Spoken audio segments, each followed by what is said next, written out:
Uhali gani mpenzi mfuatiliaji wa chaneli yetu ya Enoiz Media, naamini uko salama na umeamka fresh, unaendelea poa na majukumu yako. Sasa tukiendelea na habari ambazo zinaendelea kutrend hapa Tanzania na kuendelea kupop up na kumake headline kwenye mitandao ya kijamii, lakini pia na sehemu mbalimbali ambazo taarifa zinapatikana, ni habari ambayo Tundu Lissu yeye kukamatwa kwake kumekuwa ni gumzo kiasi ambacho mpaka viongozi wa CCM nao wameanza kama kuingilia kati hili swala, kana kwamba alichofanyiwa kama si sahihi. Sasa hapa tunaambiwa kwamba tukimsikiliza vizuri Dr. Nchimbi kwa alichokiongea, kesi ya Lissu inaweza ikafutwa. Hii inakaa namna gani? Wiki iliyopita sikuandika katika safu hii. Sikuandika si kwa sababu nyingine, bali heka za uchaguzi wa jukwaa la wahariri Tanzania kwa maana ya TEF, ambapo nawashukuru wanachama wa TEF kwa heshima kubwa walionipa ya kunichagua kwa kishindo bila kupingwa katika uchaguzi huu uliofanyika katika manispaa ya Songea mkoani Ruvuma. Makamu wangu Bakari Machum naye pia amepita bila kupingwa. Bila shaka hii ni imani kubwa mlionyesha kwetu ninyi wahariri, hivyo na sisi hatutawaangusha. Na wapongeza wajumbe 7 waliochaguliwa pia: Josefu Kulagwa, Salim Said Salim, Bakari Kimwaga, Stella Aaron, Kalen Tausi Mboe, Ana Mwasioke na Jen Mihanji. Najivunia safu hii ambayo idadi ya wanawake imeongezeka zamu hii katika uongozi wa TEF. Uchaguzi huu ulikuwa moto wa kuotea mbali, tulitikisana. Walioshinda ni kicheko na walioshindwa walijifariji kwa Kevant safari yote ya Songea tu Dar es Salaam. Stani, wiki iliyopita ilikuwa ya burudani ya kipekee kwa upande mmoja na machungu kwa upande mwingine. Tumeshuhudia timu kubwa ya Simba Club ikisasambua klabu ya Al-Masry iliyoshikilia nafasi ya 4 katika msimamo wa ligi ya Misri. Simba sasa inacheza nusu fainali ya kombe la washindi barani Afrika baada ya mara ya mwisho kufika hatua hii miaka 32 iliyopita, yani mwaka 1993. Hongereni wana Simba, hongereni wa Tanzania, kwani ushindi huu ni wa nchi yetu na utalitangaza taifa letu kuliko utani wetu wa Vula na Makolo. Ila naomba uwanja wa Mkapa ukarabatiwe, umetutia aibu katika mechi hii. Wakati nikitaja mema hayo yaliyokuwepo Tanzania, nilialikwa hapa Nairobi, Kenya, nikiwa rais wa wahariri Afrika Mashariki EAES kushuhudia uchaguzi wa jukwaa la wahariri la Kenya KEG. Jumamosi April 12, 2025 tuliingia ukumbini na uchaguzi wa viongozi hawa haukufanyika kutokana na idadi ya wanachama waliohudhuria kutotimiza akidi. Sisi hapa kwetu Tanzania mahudhurio Songea yalikuwa 98%. Wao hapa Nairobi yalishia kuwa 29%, hivyo hawakufikia 50% inayotakiwa kikatiba kufanya uchaguzi. Tujipongeze sisi wahariri wa Tanzania kwa kuithamini TEF yetu. Hakika tumeijenga TEF imara inayosifika ndani na nje ya nchi. Tumshukuru Mungu kwa hili. Stani, masikitiko ya pili, nikiwa hapa Nairobi nikaona taarifa ya mwenyekiti wa Chama cha Demokrasia na Maendeleo Chadema Tundu Antipas Lissu amekamatwa mkoani Ruvuma.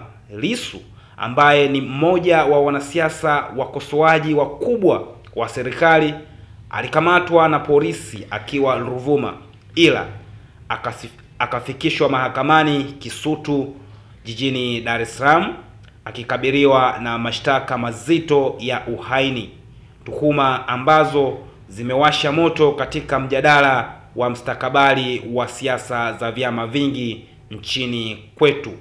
Sijasoma jarada juu ya mashtaka aliyofunguliwa Lissu, ila kupitia mitandao na magazeti naona amefunguliwa mashtaka ya uhaini kwa madai ya kutoa matamshi yanayodaiwa kuhatarisha usalama wa taifa na kuchochea uvunjifu wa amani. Maneno hayo yanadaiwa kutolewa kwa nyakati mbalimbali na Lissu. Inadaiwa kuwa kauli zake zimetafsiriwa kama kuchochea wananchi kupinga mamlaka halali ya dola.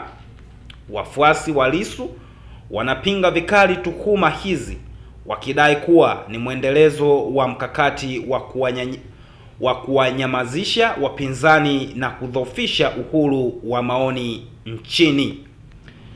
Sasa Jumapili asubuhi nilipotoka kanisani, kanisa takatifu Basilia Nairobi, nikanunua magazeti matatu, The East African, Sunday Nation na The Sunday Standard. Kichwa cha habari kuu ya gazeti la The East African kilisomeka Anderson wamezingirwa, likaweka picha ya kiongozi wa upinzani Uganda Dr. Kizza Besigye, mwenyekiti wa Chadema Tanzania Tundu Lissu na makamu wa rais wa Sudani Kusini Dr. Riek Machar. Likasema wote hawa wamefunguliwa kesi za uhaini katika nchi zao, ili hali Dr. Machar akiwa katika amri ya kutotoka ndani. Stani, nimesema sijaona jarada la kesi dhidi ya Lissu.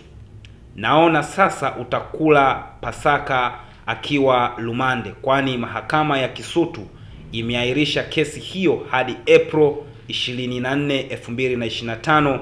Najua wapo wanaosema acha ashike adabu kidogo.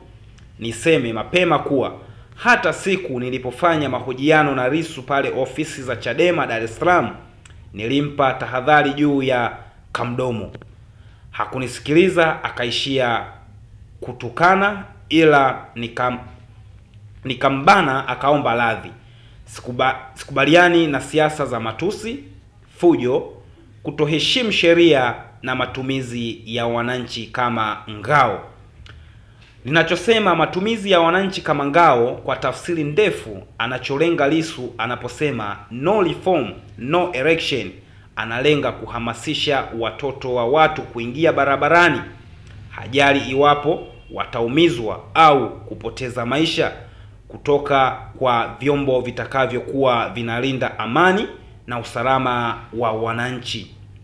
Na wataka washiriki wa mchezo wa siasa washiriki kwa mujibu wa sheria na si vinginevyo. Mwaka 2015 Edward Ngoyai Lowassa alipata karibu 40% ya kula bila kutumia mabavu. Stani, siasa za Tanzania ni za nguvu ya hoja na si za hoja ya nguvu. Kwa majirani zetu hapa nilipo Kenya, kwao matumizi ya nguvu kwenye siasa haikuanza leo. Toka mwaka 1982 baadhi ya watu walifanya jaribio la mapinduzi sawa na ilivyotokea kwetu mwaka 1963, au akina Uncle Tom miaka 1980 pia kilichotokea sote tunajua. Kenya wanafunzi walimwagika barabarani, polisi waliokuwa wanalinda amani wakawamiminia risasi. Sisi Tanzania walitafutwa viongozi wa uasi na hakuna Mtanzania aliyeuawa. Kenya wamezoea kuanzia enzi za Maumau. Sisi tumedai uhuru kwa amani. Kufikiri Gen Z itahamia Tanzania na kufanya kazi ni kujitekenya, na huku unacheka. Hata hivyo, wakati nikieleza ninachokiwaza kwa uwazi, mwandishi wa vitabu Mnigeria Chinua Achebe ametufundisha kupitia fasihi kwamba sisi wanadamu tunalo jukumu la kumfukuza mbwa mwitu kwanza, kisha tumuonye mwanambuzi asicheze vichakani. Nafahamu kuwa kuna ambao wameifurahia makala hii kabla ya kuanza kusoma aya hii, na kuna ambao wanatamani kunichana kabla ya kusoma aya hii na kuendelea. Kwa jina la kulinda demokrasia katika nchi yetu, naamini si sahihi mtu yeyote ambaye hajara njama za wazi za kufanya mapinduzi ya serikali kufunguliwa kesi ya uhaini. Narudia, sijasoma jarada kujua Lissu alifanya njama zipi, ila nimeshtushwa na Lissu kufunguliwa kesi nzito ya aina hii. Kila nikisoma makosa aliyotuhumiwa nayo yanaangukia kwenye uchochezi, ila kumpa uhaini, wahusika wamekwenda mbali mno. Stani, tayari tumeanza kula matunda ya kufungua kesi ya uhaini kwa wanasiasa Tanzania kwa ustaarabu wa rais wetu Dr. Samia Suluhu Hassan, si ya kuingizwa katika ligi moja na Uganda au Sudani Kusini katika kuminya demokrasia. Tuliamini enzi za awamu ya 5 zimekwisha, kumbe bado watesi wapo.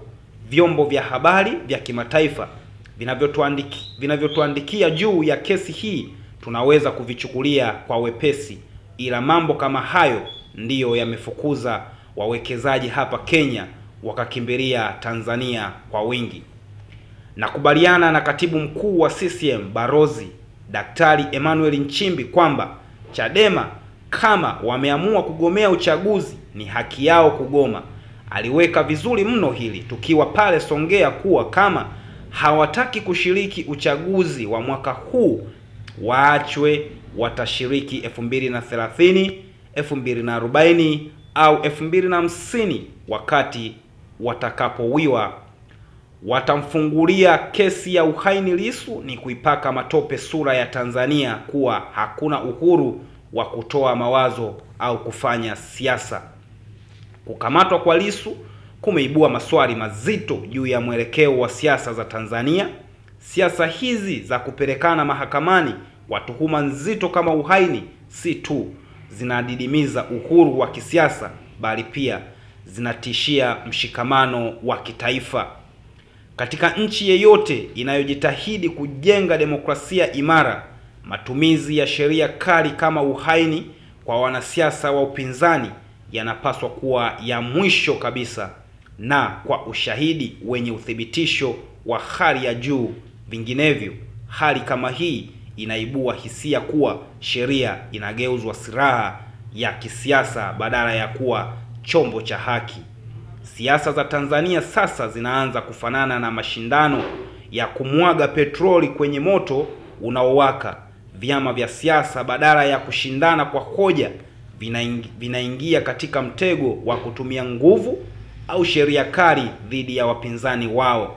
Hali hii haina mshindi, kwa sababu kadri hali inavyozidi kuwa tete ndivyo taifa linavyozidi kusogea katika hatari ya migawanyiko isiyofaa na kutikisika kwa amani ya nchi yetu.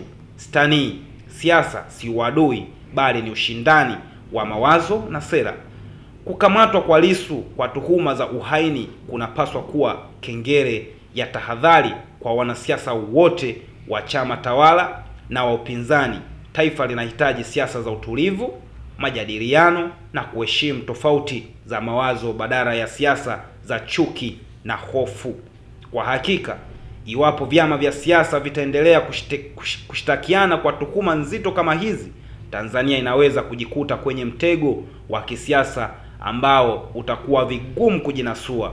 Ni wakati wa viongozi wa kisiasa, watunga sera, vyombo vya dola na wananchi kwa ujumla kufikiria kwa kina athari za siasa hizi za kulipizana visasi kwa mustakabali wa taifa letu. Hapa ndipo nawaza kuwa wakati wa kuingia mwafaka kwa wanasiasa wetu umefika. Tusichochee kuni, tuzime moto.